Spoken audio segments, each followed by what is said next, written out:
Well, people, this is going to be a bit of a different podcast this week. This is the Matt Bernier Show for Thursday, March the 30th, 2023. However you listen, thank you for doing so. Many ways to find the show. Apple Podcasts, Spotify, SoundCloud, InTheMoneyPodcast.com.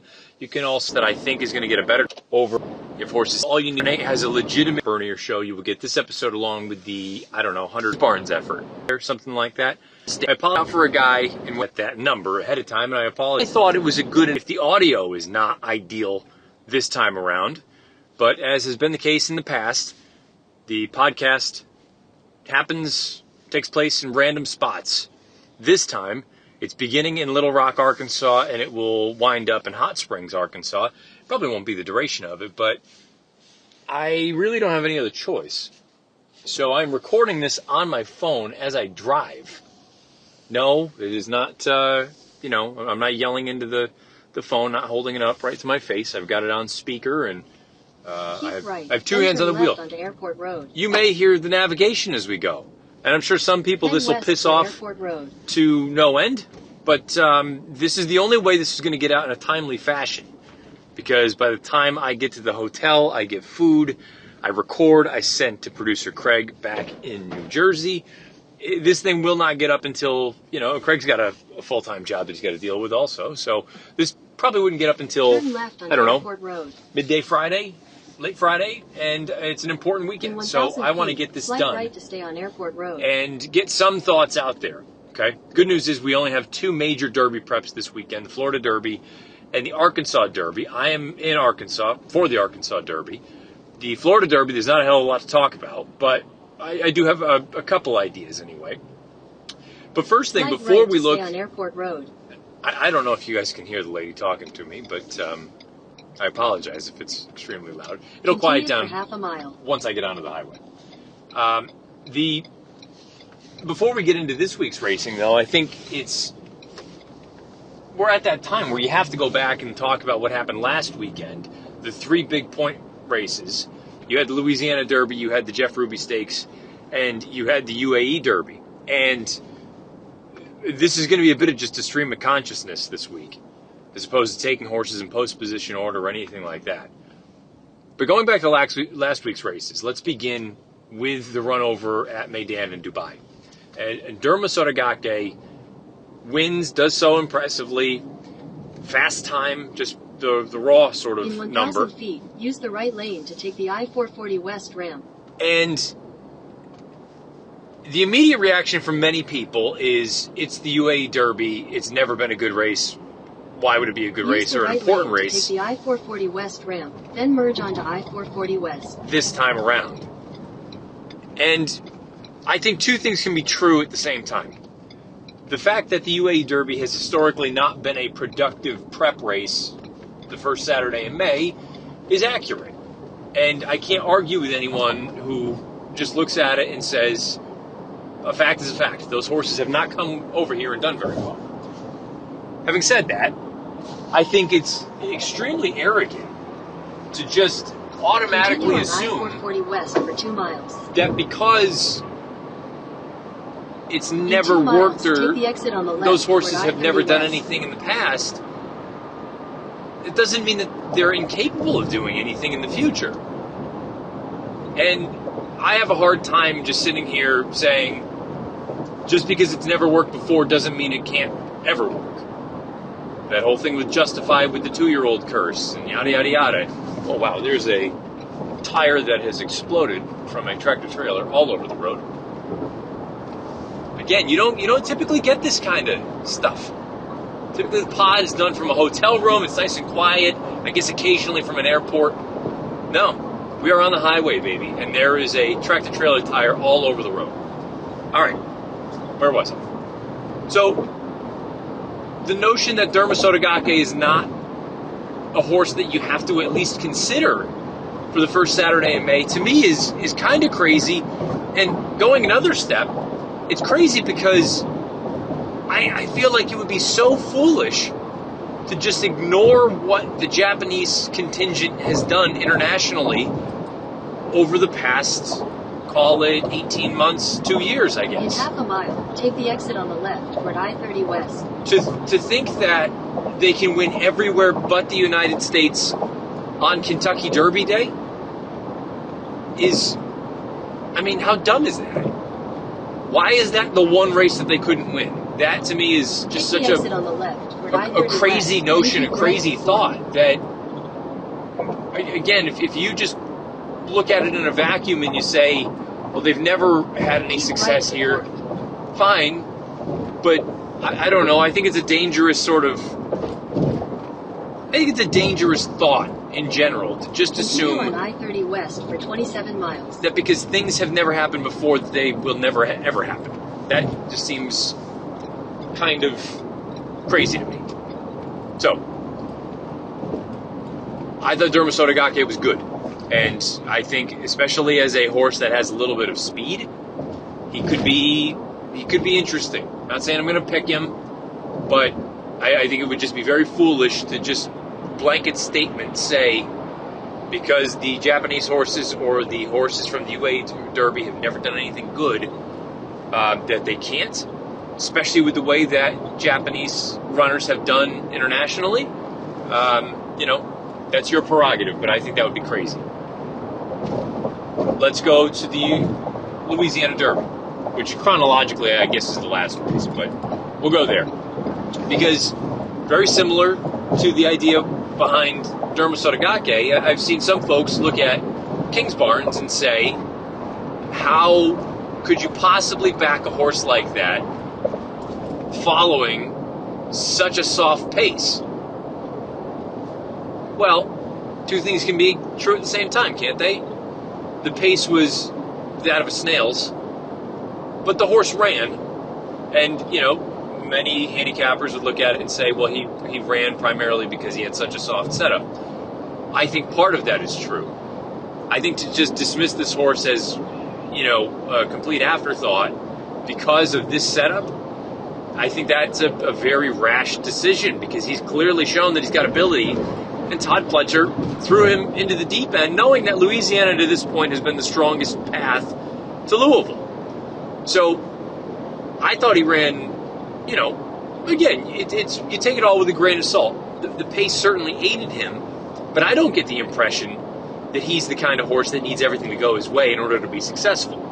Now, if you want to tell me that a horse that's run 3 times coming off of a rather soft trip, going 1.25 miles against better horses on, the biggest stage of his career as one of the favorites is a bad bet, that I will not argue with. But I think it would be stupid to just look at it and say, well, he came off of a soft trip, he can't win the Derby. I think that would be dumb. I think Kingsbarns is very talented. I also think you may want to look at all those horses and say, okay, well, there was no pace in there. Do you give, and I don't even know if he's going to get into the race now, but do you give Instant Coffee a mulligan? Because there was no real running going on from the back of the pack. My pet horse, Tappan's Conquest, maybe he's not that good, but, again, if you're just using that last race as the race to base what your opinion is off of him, then I think you're doing it wrong. You had no pace to run at. You had another wide trip.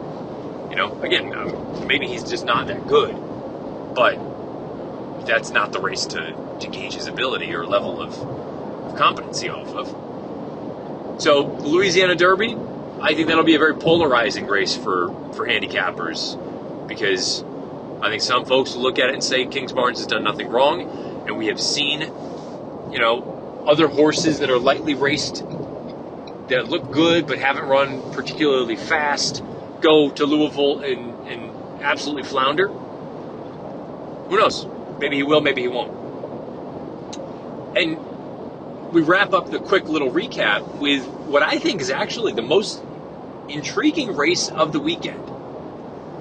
The Jeff Ruby Stakes, because I had said before the Jeff Ruby was won on FanDuel last weekend that couldn't you make the argument that from start to finish this 3-year-old prep season, that Two Phil's has been consistently the best, despite not having won anything until Saturday, given pace scenarios, given the company he had faced, many different things. I feel like he consistently showed up.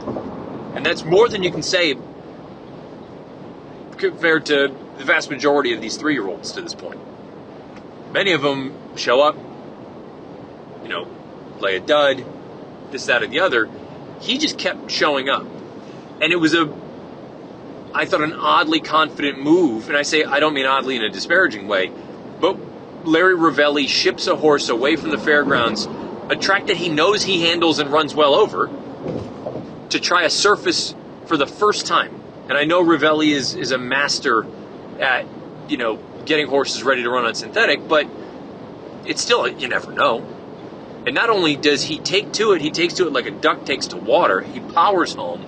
He beats, I think, a pretty decent field, and he earns a big fig. I don't know that I'm going to sit here and say that I'm going to pick Two Phils to win the Kentucky Derby, but I feel pretty good about him running his race. And I don't think he's going to be among the favorites. I'm already getting a feeling that I'll end up using him up and down in tries as a key. Maybe there'll be another key that I, kind of pair him with, but I feel fairly confident that he's going to run his race. I don't know if that's enough to win. Might not even be enough to run second, but I think he can run third or fourth. I mean, he didn't look like a horse that the distance was going to be an issue for him winning the Jeff Ruby, but I guess anything's possible. But I thought he ran exceptionally well, and I think he's a legitimate sort of... The fact that he just shows up and runs his race alone, in my eyes, makes him a horse that you have to take seriously, compared to some of the other horses that we've seen that are in and out. So that was last weekend. This weekend, 2 big preps. You could make an argument that they're 2 of the biggest 3-year-old preps. For purse money, certainly, but these are grade 1s. And I went on a tangent last weekend off air that there shouldn't be any grade 1 3-year-old preps. The only 3-year-old grade 1s in my eyes should be the Triple Crown races, the Travers, and I'll throw the Malibu in there. Because there needs to be a 1-turn race that's a grade 1 in my eyes. Beyond that, I don't think any of them should be grade 1s. It's another story for another day. But these are 2 grade 1s. They are for 3-year-olds, and they've got giant purses. We'll start in Florida, because by and large, I don't think much of the field that Forte is going to take on. He has a miserable outside draw. I think he is as good as any of these other 3-year-olds. I fear that he will, and I say fear for, maybe fear is not the right word, because in a way, it's actually beneficial for me, you, anyone else that is looking at him saying, the most likely winner by far. But I think he will be bet as if he's a 1-5 shot on paper. And on figs, I just don't believe he is. I think he's a fast horse. He is the most likely winner. I think he should probably be, I haven't priced it out, but I've gone through the race. I think, if I'm ballparking it, 6-5. Maybe evens. Does he win the race half the time with that outside draw? That's kind of my feeling. What's he going to be? 2-5. I think even if it's not a giant swing against, I think you got to take a little bit of a swing against him. Unless there's something that you love leading into it, you can catch some bombs, and the last thing you want to do at that point is not have him covered. Purely from an individual race standpoint, I think Mage can win this race. I picked him to beat him last time out. He got away miserably. He was wide, taking on winners for the first time, and he still boxed on. He wasn't totally embarrassed. I think with a clean break, they're going right to the front. I don't care about any of the other speed horses in the race. Your best asset is your speed, and the horse you need to beat is not a speed horse. Put him on the front end. Absolutely. Put him on the engine. And truth be told, I would probably make the front at all costs. And maybe, I know that sounds ridiculous, because he's still lightly raced. The last thing you want to do is really, sink this horse, because he's got ability. But to me, I want to put him on the chooch. I want to put him right on the front. And if we got to go 45 and 4 to do it, so be it. At Gulfstream, I'll take my chances. So I'm going to pick Mage again. He's going to be the second choice. I don't love the other options. Fort Bragg or, any of these other horses. I don't think they're that good. They're fine, but I don't think... I think Mage could be a legitimate, grade 1 caliber runner. And maybe Saturday's the day. And Forte, I don't know that the connections are going to be devastated if he doesn't win. He's the most likely winner. He's fast. He's not overly fast. He ran back to his 2-year-old number last time out. And all the indications I got when I was down there for that race is that he was breathing fire. So I'll be against Forte, and I'll be against him with a horse that I think is going to get a better trip than he got last time out. He's got a better draw. Put him on the front, say, come and catch me. I'm on Mage in the Florida Derby. The Arkansas Derby is a fascinating race because you have horses that are not overly fast. You have horses coming off of troubled trips. You have horses coming off of wet tracks. You have horses stepping up in class that look like world beaters against less. And I'm doing all of this off of memory here.